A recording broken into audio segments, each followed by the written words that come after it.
found what I was looking for. Now, if you want to, you can stay out here all night looking at nothing. Some guy's impersonating scientists in a security project. Soldiers without any complaints. Well, we make it our business to keep our patients. Forget the same 5 classics every channel repeats. This list digs into alien signals, secret laboratories, cloning conspiracies, future dictatorships, giant creatures, and forgotten television experiments that feel too weird for modern studios. Streaming libraries change constantly, so if one of these catches your eye, you may want to watch it before it quietly disappears. Before we open this dusty sci-fi vault, hit like, share the video with another classic movie fan, and subscribe to the channel. Number 20. End of the World, 1977. Oh, for the time being, it's an easy job. The warning does not arrive with a giant spaceship hovering over a city. It begins with mysterious signals, scientific curiosity, and the uncomfortable feeling that someone out there already knows how humanity's story ends. Professor Andrew Boren becomes obsessed with strange transmissions that appear to come from deep space. The more he studies them, the more disturbing they become, because the signals seem connected to disasters happening on Earth. His investigation leads him and his wife into territory that feels halfway between science fiction and a conspiracy thriller. A remote convent becomes central to the mystery, but the people inside are not what they seem. That is where Christopher Lee enters the story and immediately gives the low-budget production more authority. Even when the sets are simple, Lee behaves as though the fate of the planet really is being decided in the room. The movie's most memorable material comes when the supposedly ordinary religious figures are revealed to be tied to an extraterrestrial plan. Instead of friendly visitors arriving with wisdom, these outsiders have reached a harsh conclusion about Earth. Their judgment turns the movie from a signal-chasing mystery into something much darker. Number 19. The Alien Factor, 1978. Long before digital creatures could be created, with a few computers, independent filmmakers had to build their monsters, light them, hide the weak spots, and hope the audience would meet them halfway. The Alien Factor is one of the purest examples of that handmade science fiction spirit. A spacecraft crashes near a small community and releases several dangerous creatures into the surrounding countryside. Local residents begin encountering things they cannot explain, while fear spreads faster than useful information. Eventually, a mysterious outsider named Ben Zachary appears, claiming he understands what has happened and may know how to stop it. The film is most famous for its forest encounters. Rather than keeping every creature hidden in darkness, director Don Dohler lets the monsters step into view. Some designs are strange, some are charmingly awkward, and none of them could be mistaken for expensive studio creations. Yet that roughness gives the movie personality. You can almost feel the filmmakers solving problems one shot at a time. Instead, it remains small, sincere, and wonderfully odd. The Alien Factor is exactly the kind of title streaming platforms can rescue from obscurity. It may not look slick, but it has something harder to manufacture: enthusiasm. For viewers who love regional filmmaking, rubber creatures, and sincere late-night weirdness, this one is a treasure. If strange movies like these are exactly why you love old science fiction, hit that like button and subscribe, because the deeper we go, the stranger this list becomes. And share the video with someone who thinks they have already seen every science fiction movie from the 70s. Number 18. The Alpha Incident, 1978. Come near us or else they're gonna get it too. Sometimes the smallest threat creates the biggest tension. The Alpha Incident does not need an alien army or a city-sized monster. It builds its nightmare around a dangerous microorganism, a few trapped people, and one terrifying rule: staying awake may be the only thing keeping them alive. The trouble begins after a space mission returns carrying material contaminated by an unknown organism. During transport, an accident exposes people at a lonely railroad station. Authorities quickly isolate the area, and the ordinary people inside realize they have become part of an emergency nobody outside wants to discuss openly. The movie's best idea is painfully simple. The organism becomes most dangerous when an exposed person falls asleep, so exhaustion itself turns into an enemy. Every yawn matters. Every heavy eyelid becomes suspense. Characters who might normally argue, rest, or simply wait for help now have to fight their own bodies while fear and suspicion make cooperation harder. One of the strongest sequences comes when the group understands that rescue may not be the authorities' first priority. Suddenly, the locked station feels less like protection and more like containment. Questions about secrecy, sacrifice, and institutional decision-making begin to overshadow the science fiction mechanism. The Alpha incident is not elegant science fiction. It is tense, paranoid, and direct. That makes it surprisingly effective for viewers who enjoy stories where a technical mistake turns ordinary people into unwilling participants in a government problem. Number 17. The Resurrection of Zachary Wheeler, 1971. ¿Fico desde aquí de noche? Algo, no demasiado. ¿Y anoche qué hubo? A missing politician, a suspicious hospital, and technology, decades ahead of public understanding, create the strange engine behind this early 70s conspiracy thriller. The Resurrection of Zachary Wheeler begins almost like a newspaper mystery before gradually revealing a science fiction secret hiding behind closed doors. Reporter Harry Walsh witnesses the aftermath of a serious automobile accident and recognizes an injured United States senator among the victims. That should be the beginning of a major story. Instead, the hospital denies the senator was ever admitted. Official explanations refuse to match what Walsh saw, and every attempt to confirm the truth creates another contradiction. The investigation eventually points toward a hidden medical program using cloning technology to create genetically matched human bodies. The purpose is not simple scientific curiosity. These duplicates can provide replacement organs and tissue for powerful people, turning medical immortality into something available only to those important enough to receive it. The most memorable scenes arrive when Walsh finally reaches the secret facility and understands what the senator's disappearance really means. Rows of controlled medical spaces and the calm behavior of the people running the operation make the idea more unsettling than flashy effects ever could. What makes the film feel unusually forward-looking is its use of cloning before the subject became routine in popular entertainment. The production is modest and occasionally resembles a television movie, but its central idea is sharp. If a technology could extend life, would it become a public miracle or a private privilege for the powerful? Number 16. The Brain Machine, 1972. Activated. But if it is activated, The laboratory looks ordinary enough, but the experiment inside it raises a question science fiction keeps returning to. What happens when institutions gain access, not merely to your actions, but to the private machinery of your mind? The Brain Machine turns that fear into a low-budget psychological mystery. Several people agree to participate in what appears to be a controlled scientific study. They come from different backgrounds, carry different emotional problems, and assume trained professionals are observing them for legitimate research. Behind the official explanation, however, military interests are quietly involved. The machine at the center of the study is not simply recording reactions. It is probing far deeper. As the experiment intensifies, the subjects become less stable, and the researchers themselves start losing control. The most effective moments occur when private thoughts and hidden memories begin surfacing in ways the participants never expected. A test that seemed clinical starts feeling invasive, and the audience realizes that the people in charge may value the technology more than the humans attached to it. Beneath the pulpy setup is a serious concern about surveillance and manipulation. If someone could map your fears, predict your reactions, or influence your behavior, privacy would stop at the surface of your skull. That idea has aged better than the hardware. The Brain Machine remains rough around the edges, but its anxiety about technology, authority, and mental freedom still feels surprisingly current. Number 15. Eyes Behind the Stars, 1978. Which has officially acknowledged the existence of flying saucers. A fashion photographer expects a routine outdoor shoot. Instead, his camera captures something that neither he nor the model remembers seeing with their own eyes. That simple photographic mystery gives Eyes Behind the Stars its best hook and sends the story into a haze of UFO sightings, secretive officials, and uncertain loyalties. The photographer and model are working in a remote wooded area when they sense that something is wrong. Later, the developed pictures reveal strange figures hiding in the background. The discovery is frightening because photographs are supposed to preserve reality. Here, the camera has apparently recorded a reality the people standing in front of it completely missed. From that point, the story becomes increasingly paranoid. Witnesses are questioned, information disappears, and powerful people seem determined to control what can be proven. The characters are never entirely sure whether they are being protected, watched, or manipulated. That confusion is central to the film's atmosphere. The most memorable image remains the photograph itself. Long before digital editing made suspicious pictures easy to fake, a mysterious shape captured on film carried a special kind of authority. The movie understands that instinct and uses it to create doubt.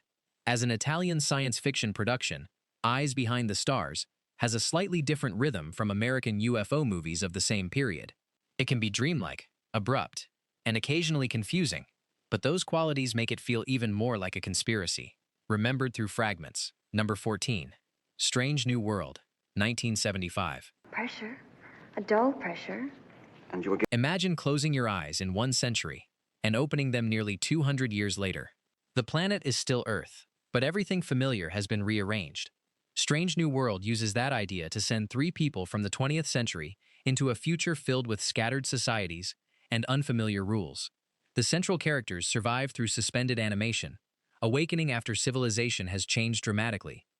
Instead of returning to the organized world they expected, they find communities that have developed independently. Each encounter becomes almost like landing on another planet, even though the travelers never left home.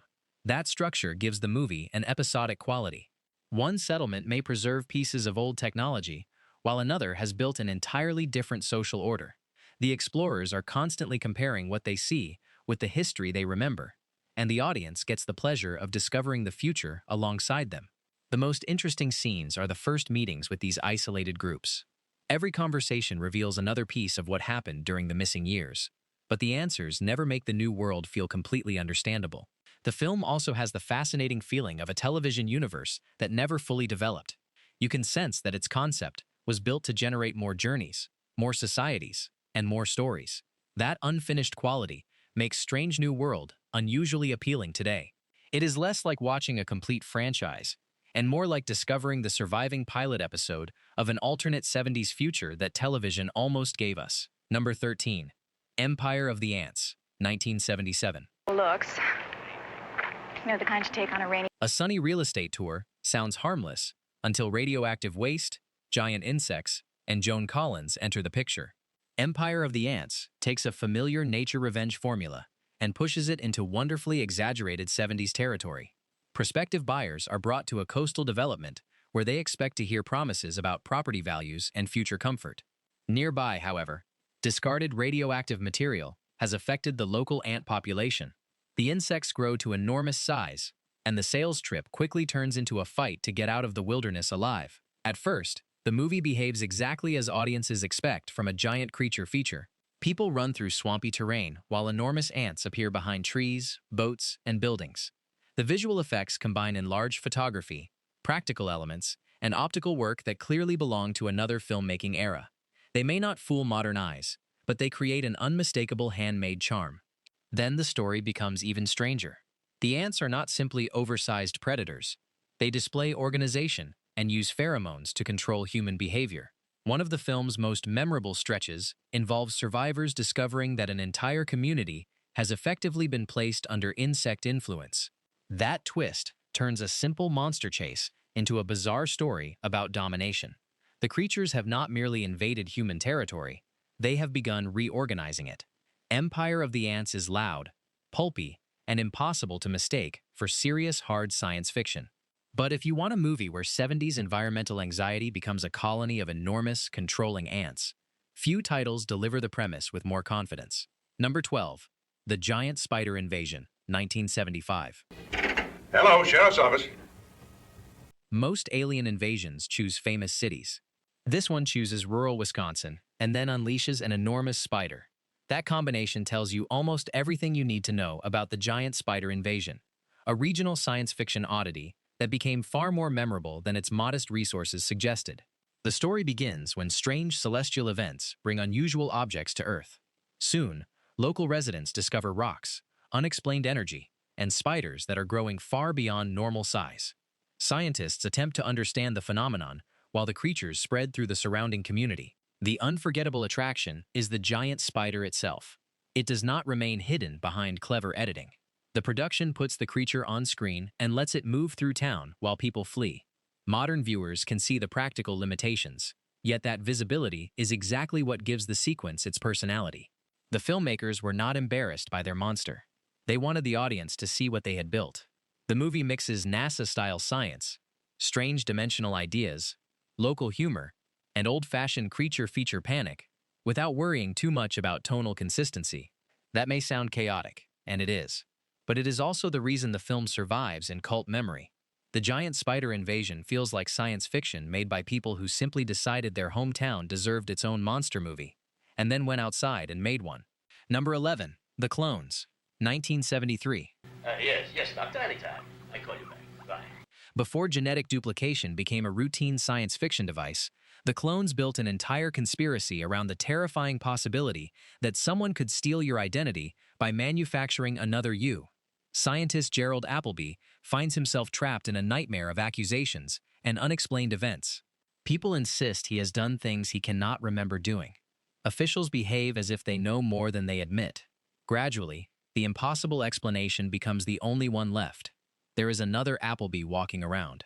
The conspiracy extends beyond one duplicate. A secret program is creating copies of valuable scientists for a larger plan involving control, influence, and environmental technology. That turns the movie from a personal identity crisis into a political science fiction thriller. Its strongest scenes come when the original scientist confronts evidence of the cloning operation. The fear is not that a monster looks different from everyone else. The fear is that it looks exactly like you. Every conversation can suddenly contain a hidden question. Am I speaking to the person I think I know, or to a manufactured replacement? Some of the storytelling is rough, but the concept remains compelling, because identity is more than appearance. If another person had your face and enough knowledge to imitate your life, how would anyone prove which version was real? The Clones never became a major classic, yet it explored that anxiety early.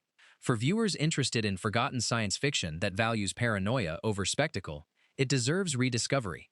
Number 10. The Mind Snatchers, 1972. Listen, Miles, it's okay if you don't like me. What if the military could make difficult people obedient by reaching directly into the brain?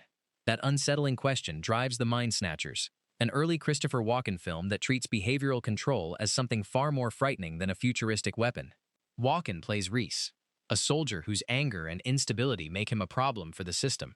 Instead of simply punishing him, doctors bring him into a secret research program involving implanted technology designed to affect the brain's pleasure centers. The official language sounds medical, but the real goal is control. The film becomes most disturbing when Reese understands that nobody around him is truly interested in helping him. His unpredictable personality makes him useful because researchers can measure whether their device can turn resistance into obedience. The experiment is less about healing than proving that troublesome behavior can be switched off. Several scenes focus on the clinical calm of the people running the project. That contrast matters. Reese may be emotional, but the scientists speak as though changing a human personality is simply another technical problem to solve. The machines look dated, but the central argument has not aged at all. If technology could remove aggression, fear, or rebellion, who gets to decide which emotions are unacceptable? Number 9.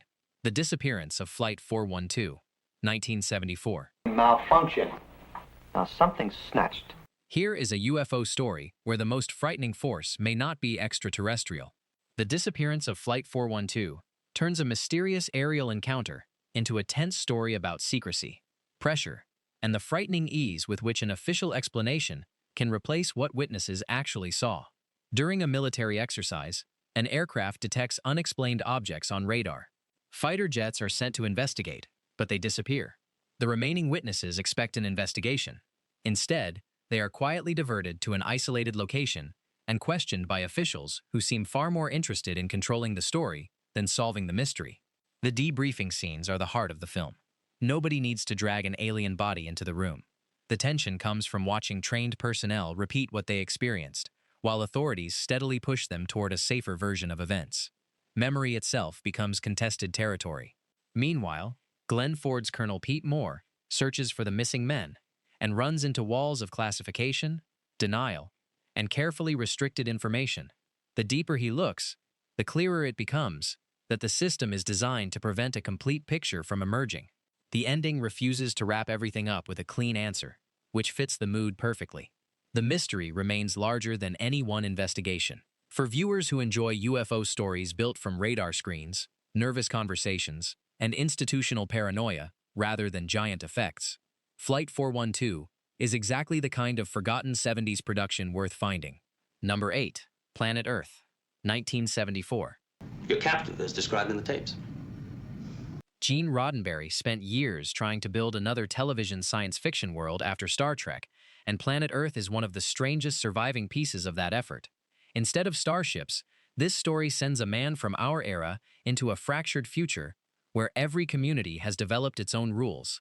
John Saxon plays Dylan Hunt, a 20th century survivor who awakens after civilization has collapsed and reorganized itself. His mission takes him across a world filled with isolated societies, lost technology, and political systems that would have seemed impossible in his own time. The movie is best remembered for Hunt's encounter with a society where traditional gender power has been dramatically reversed. The material is unmistakably tied to 70s debates about social roles, and some moments feel dated now, but that historical quality is part of what makes the film interesting. Instead of presenting one single future civilization, Planet Earth treats the world like a collection of experiments. Every settlement suggests that humanity could rebuild itself in a completely different way after catastrophe. Ted Cassidy and Majel Barrett add familiar genre presence, while Saxon plays the premise without winking at it. That seriousness helps the strange social concepts feel like genuine parts of a larger imagined world. The fascinating part is knowing that this was designed as more than a one-off adventure. You can feel the machinery of a television series waiting behind it. New communities, new conflicts, and new discoveries each week. That series never fully arrived. What remains is a curious alternate history artifact, a glimpse of a 70s science fiction universe that almost became much bigger. Number 7. The Crazies, 1973. That people died. Yeah. I knew. Chaos arrives quietly in George A. Romero's The Crazies. There is no glamorous futuristic city and no distant planet. A small American town simply becomes the site of a government emergency after an experimental agent contaminates the local water supply. Soon, residents begin behaving unpredictably. Soldiers in protective suits flood the streets. Civilians are pushed from their homes, and nobody knows which person has been affected. The situation becomes more dangerous because information moves badly. Orders conflict, rumors spread, and frightened people react before anyone can explain what is happening. The strongest scenes are built around that confusion. Romero cuts between townspeople, scientists, soldiers, and officials, showing how each group sees only part of the disaster. Even people trying to help can make the emergency worse because the system connecting them is failing. That is what separates the movie from a simple infection thriller. The threat is biological, but the real subject is institutional breakdown. The military is not presented as one giant villain. Many soldiers are frightened and confused too. The machinery of control becomes dangerous because nobody inside it fully understands the situation. A possible scientific answer eventually emerges, yet bureaucracy and bad timing keep interfering. Romero refuses to give the audience the comforting feeling that intelligence will automatically defeat chaos. The film later inspired a larger remake, but the original has a raw urgency that expensive polish cannot reproduce. Streets feel messy, arguments overlap, and the emergency looks frighteningly ordinary. Number 6. The Medusa Touch, 1978. You didn't yell. You didn't try to warn them. When I saw them from that... Richard Burton barely needs to move to make the Medusa Touch feel dangerous. His character, novelist John Morlar, believes that his mind can cause disasters, and the film's mystery asks whether that terrifying claim is madness or fact. The story opens after Morlar is found critically injured in his apartment. Detective Brunel begins investigating the attack and discovers a history filled with strange incidents. Through conversations and flashbacks, Morlar's psychiatrist describes a man convinced that terrible events happen when he focuses his anger on them. At first, the idea sounds like a psychological problem. Then the coincidences become difficult to dismiss. One of the movie's most memorable sequences involves an aircraft disaster apparently connected to Morlar's concentration. Burton does not wave his hands or behave like a comic book magician. He simply stares with absolute certainty, and that stillness makes the scene much more disturbing. Later, even while lying helpless in a hospital, Morlar appears capable of directing his destructive attention toward a cathedral filled with people. The possibility that his physical condition cannot stop his mind gives the final stretch real tension. What makes the film distinctive is its mixture of detective story, psychic thriller, and science fiction speculation. There is no machine explaining Morlar's ability, and no clean technical rulebook. His power remains frightening, partly because nobody can comfortably categorize it. Burton's grave performance holds the strange premise together. Beneath the mystery is a simple nightmare. What if one deeply angry man discovered that resentment itself could become a force capable of changing the physical world? Number 5. Logan's Run, 1976. Would you have come on your own? No. I was right. At first, This future looks like paradise. People live inside a glittering enclosed city, filled with pleasure, technology, and almost no visible hardship. The catch is horrifyingly simple. Nobody is supposed to become old. Citizens approaching 30 must enter carousel, a public ceremony promising the possibility of renewal. Anyone who refuses becomes a runner, hunted by armed sandmen. Logan is one of those hunters until a secret assignment forces him to question the system he has spent his life protecting. Carousel remains the film's defining image. Crowds cheer while people rise into the air beneath bright lights, turning a terrifying social rule into entertainment. The sequence works because almost everyone in the city accepts it. Nobody needs chains when the population has been taught to applaud. Logan and Jessica eventually escape outside and encounter something their society treats almost like a myth: an elderly man. Peter Ustinov's character is funny, confused, and deeply important because his wrinkled face proves that aging is not the horror Logan was taught to fear. The miniatures, costumes, glowing crystals, and futuristic interiors unmistakably belong to 1976.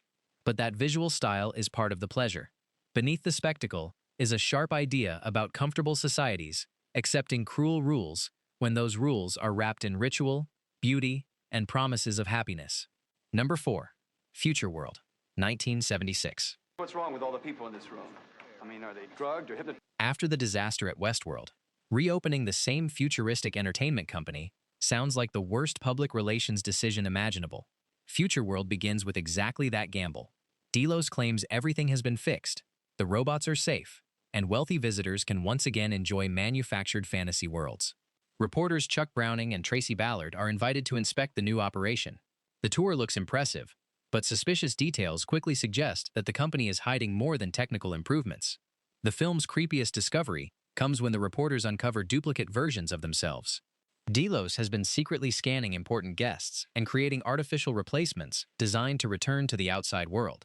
The plan is larger than simple corporate survival. By replacing influential people with obedient copies, the company can quietly shape governments, businesses, and public opinion. That twist makes Future World more paranoid than its predecessor. Westworld feared machines that stopped obeying humans. This sequel fears machines that obey powerful humans perfectly. There is also a surreal dream appearance by Yul Brynner's gunslinger, giving the original film's most famous figure one final strange moment. The underground laboratories and silent duplicates give the movie a cold 70s atmosphere. Its central fear remains effective today. The person standing in front of you may look completely familiar, while everything that made that person independent has already been replaced. Number 3. A Boy and His Dog, 1975. A ruined future, a young Don Johnson, and a dog who communicates telepathically create one of the strangest post-apocalyptic movies of the decade. Vic wanders a devastated landscape with Blood, his intelligent canine companion, searching for food, shelter, and ways to survive one more day. Their relationship gives the film its unusual personality. Blood is not a cute sidekick. He is sarcastic, demanding, clever, and often more practical than the human beside him. The two depend on each other while constantly arguing. The story changes dramatically when Vic discovers an underground society called Topeka. Instead of another wasteland, he finds an artificial recreation of old-fashioned small-town America. The residents wear carefully maintained clothes, follow rigid traditions, smile too much, and behave as though history never moved forward. Those underground scenes are the film's most unforgettable material. The bright, cheerful setting becomes more disturbing than the destroyed surface, because every part of this supposedly wholesome society is controlled. The movie is deliberately cynical and can be uncomfortable, but its influence on later wasteland cinema is easy to recognize. Long before post-apocalyptic worlds became a huge commercial genre, A Boy and His Dog mixed survival, social satire, black comedy, and bizarre future cultures. Watching it today feels like finding an early blueprint for ideas that later movies would polish, soften, and repeat for decades. Number 2. Rollerball, 1975. Imagine a future where giant corporations have replaced nations and the world's most popular sport exists, partly to prove that individuals do not matter. Then one athlete becomes so famous that the entire system starts worrying about him. James Caan plays Jonathan E., the greatest player in rollerball, a brutal arena sport combining motorcycles, skaters, speed, strategy, and controlled chaos. Corporate leaders expect Jonathan to retire when ordered. He refuses, and the supposedly neutral game begins changing around him. The final championship is the movie's unforgettable sequence. Restrictions vanish, substitutions disappear, and even the time limit is removed. The authorities clearly hope the increasingly dangerous match will eliminate the problem they cannot control politically. Instead, Jonathan survives. As the arena falls silent, he circles alone, while spectators gradually begin chanting his name. A sport designed to demonstrate the weakness of individual achievement accidentally creates a symbol of individual resistance. Director Norman Jewison makes the future frightening by keeping it comfortable. There are elegant homes, advanced technology, and organized institutions. Civilization did not collapse. It simply traded political freedom for corporate stability. That is why Rollerball still lands. Its warning is not about barbarism returning after disaster. It is about a sophisticated society deciding that choice, history, and personal independence are inefficient, and then using entertainment to make that loss feel normal. Number 1. The Man Who Fell to Earth, 1976. Few performers could make an audience believe they might genuinely be visitors from another planet simply by entering a room. David Bowie could, and The Man Who Fell to Earth turns that otherworldly presence into one of the decade's strangest science fiction performances. Thomas Jerome Newton arrives on Earth seeking a way to save his drought-stricken homeworld. Using advanced knowledge, he develops revolutionary technology, builds extraordinary wealth, and prepares a project that could eventually help his people. Then, Earth begins pulling him apart. Business interests, government attention, television, relationships, alcohol, and human distractions gradually separate Newton from his original purpose. One famous scene reveals his true alien appearance, but director Nicholas Roeg does not treat it like a conventional monster reveal. The moment feels intimate and sad, reminding us that Newton has been performing humanity throughout the story.